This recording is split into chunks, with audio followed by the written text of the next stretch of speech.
ඔයාලා දන්නවා තව සතියකින් ලංකාවේ තෙල් ඉවර වෙනවා කියලා. ඒ කියන්නේ මේ පෙට්‍රල්, ඩීසල් ඔක්කොම ලංකාවේ තව සතියකින් ඉවර වෙනවා කියලා කිව්වොත් ඔයාලා විශ්වාස කරනවද? ඒක විශ්වාස කරන්න වෙනවා. මොකද දැන් මේ වෙනකොට ලංකාවේ මිනිස්සුන්ගේ ක්‍රියාකලාපයෙන් හින්දා තෙල් එන්න අඩු වෙනවා. ඉතින් ඒ රටවල යුද්ධයත් එක්ක තෙල් මිල දැන් තවත් වැඩි වෙලා තෙල් එන්නේ නැති මට්ටමක් වෙලා තියෙනවා. ඉතින් මේ දේවල් එක්ක ලංකාවේ තෙල් පාරිභෝජනයත් දැන් එන්න වැඩි වෙලා. මොකද මිනිස්සු දැන් වෙනදාට වඩා පාවිච්චි කරනවා වැඩි. කාර් එකකට රුපියල් 2000ක් ගහව 3000ක් ගහව මිනිස්සු දැන් ෆුල් ටැංක් එක ගහනවා. ට්‍රී වීල් වලට බයික් වලට ෆුල් ටැංක් ගහනවා. හැමතැනම පෝලිම.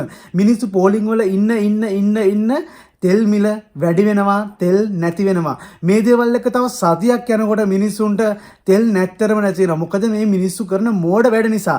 බලන්න පෝලිං වල ඉන්න මිනිස්සු කරන වැඩ. අද පොලිමේ ඉන්නවා, ඊට පස්සේ හෙටත් පොලිමේ ඉන්නවා, අනිද්දාත් පොලිමේ ඉන්නවා. ඉතින් රජය මේ වෙනකොට QR ක්‍රමය හඳුන්වලා දීලා තියෙනවා. ඒ වගේම ඔත්තේ ඉරත්තේ ක්‍රමය හඳුන්වලා දීලා තියෙනවා.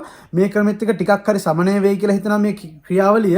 ඉතින් ඇත්තටම මේ තෙල් නම් තව සතියක් යනකොට නැති වෙනවා මිනිස්සු මේ විදිහට කරොත්. මොකද දැනටමත් මිනිස්සු සෑහෙන පිරිසක් අහුවෙලා තියෙනවා. මම දැක්කා අනවශ්‍ය විදිහට ගෙවල් වල එක්රැස් කරගෙන ඉඳලා වැඩි මිලට විකුණන්න. ඉතින් මේ දේවල් ඇයි මෙහෙම කරන්නේ මිනිස්සු නේද?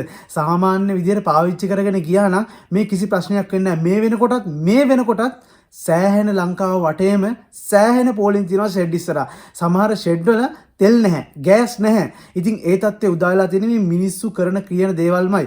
හරිද? රෑ 12ට එකට පාන්දර 2ට 3ට ආවත් සෑහෙන පෝලිං තියෙනවා ෂෙඩ් ඉස්සරහා. වාහන වලට වෙනම, ගෑස් වලට වෙනම. තෙල් වැඩිපුර අනවශ්‍ය විදිහට එක්රැස් කරන්න එපා. ඉතින් ඇත්තට මේ දේවල් කරොත් තව සතියක් යන්නත් කලින් ඇත්තටම තෙල් ඉවර වෙනවා. එහෙම වුණොත් අපිට මුළු ලංකාවක් විදිහට ලොකු අර්බුදයකට මුහුණ දෙන්න වෙනවා. ඒ වගේම විදුලියත් ඒ වගේම තමයි මේ තෙල් ප්‍රශ්නය උග්‍ර වුණොත් අනිවාර්යයෙන්ම ලොකු විදුලි ප්‍රශ්නයකටත් මුහුණ දෙන්න වෙනවා. අපි ඒ ගැනත් කතා කරමු ඉස්සරහට. හරිද? මතකද subscribe කරලා තියාගන්න. එහෙනම් අපි තවත් මේ වගේ වීඩියෝ එකකින් හම්බෙමු. ජය වේවා.